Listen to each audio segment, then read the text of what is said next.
Welcome back to my channel, and in this video I want to talk about the day that I went to the emergency room when I was 32 weeks pregnant. It all started the day after one of my weekly checkups, and I say this because during that checkup they did a cervical sonogram, which they told me that could have been the cause for the bleeding that I had the next morning.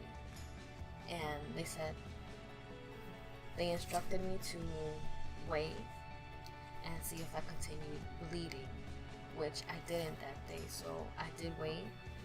However, a day after it happened, I started to bleed again, and I was really worried and scared, and I just wanted to get a doctor to tell me, everything is okay. So it was about, I'll say, 5 in the afternoon. I got ready, told my sister to come with me. She did, and we went to the emergency room where they took me to the maternity section, and they made me fill out some papers, asked me what's going on. I let them know, and that's when they handed me a robe, told me to take my clothes off, and they also told me to pee in a cup. After that, they made me sit in one of those beds that, that those rooms where it's not rooms, it's just beds separated by curtains. I was placed in one of those beds, and I waited for the nurse to come back and tell me if, everything was okay or if there was something wrong. About 30 minutes after, the nurse came back and did a checkup to make sure that I wasn't going into labor or anything like that. And she said that everything seemed fine, but just to be sure that she was going to monitor my contractions to see if I'm having any at all. So she put me on the machine, the monitor, and left me there. I was just on my phone. I felt a lot less, worried and more at ease knowing that she said that nothing seems to be wrong.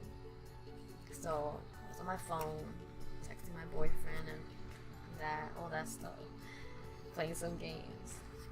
But the nurse came back in, I'll say about 40 minutes later, and when she saw the monitor, she said that I am having contractions, but she's gonna keep me on the monitor a little bit longer just to make sure, because they were frequent enough, but there were also periods of time where they weren't so frequent. Another 30 minutes went by, and the nurse came back in, checked the monitor, and she still saw that I was having contractions. So she said that I'll have to be admitted to the hospital to monitor my contractions overnight. And she brought in some papers, made me fill out some papers, giving my consent and all that stuff. I was then placed under IV fluids, and the nurse also said to me that I will have to have 2 doses of an injection to help my baby's lungs develop, because there was a chance that she would be born premature if my contractions kept going the way that they were. And that was a bit scary. It was about, I'll say, 11 o'clock at night when my boyfriend showed up at the hospital, and I told him what the nurse had just told me, and he was just really supportive, just telling me that everything will be okay. However, he wasn't allowed to be in the room that I was, so he was sent to the waiting room until a room was available to transfer me to.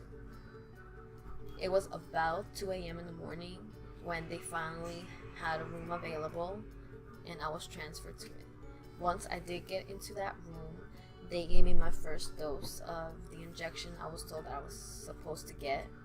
Other than that, nothing serious happened. I was under the monitors, under IV fluids, and I was waiting for my second dose, which was supposed to be taken 24 hours after my first one. I was worried, but after the second dose of the injection that I was told I have to take, my contractions were becoming less frequent, which was great news for me because that meant that, you know, my baby will hopefully not be born premature. My boyfriend did stay with me on Sunday the whole day, but he did have to go to work on Monday, so he did leave.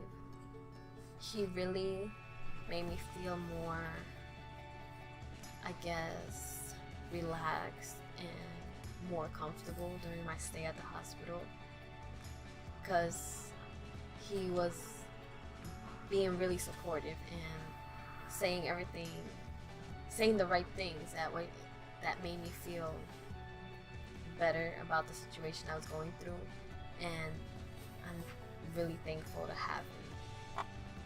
Oh, I wasn't allowed to eat anything at all throughout my whole stay. The only time I did get to eat was Monday, when they finally said, I was gonna be able to go home. It was the most terrifying moment during my pregnancy. Just the thought of my baby being born premature scared me, because all I ever did want was for her to be born healthy and with no problems. Thankfully, she made it full term and was born the day after her due date. And that's it for this video. Thank you guys for watching. Make sure to like this video and don't forget to subscribe to my channel. Bye!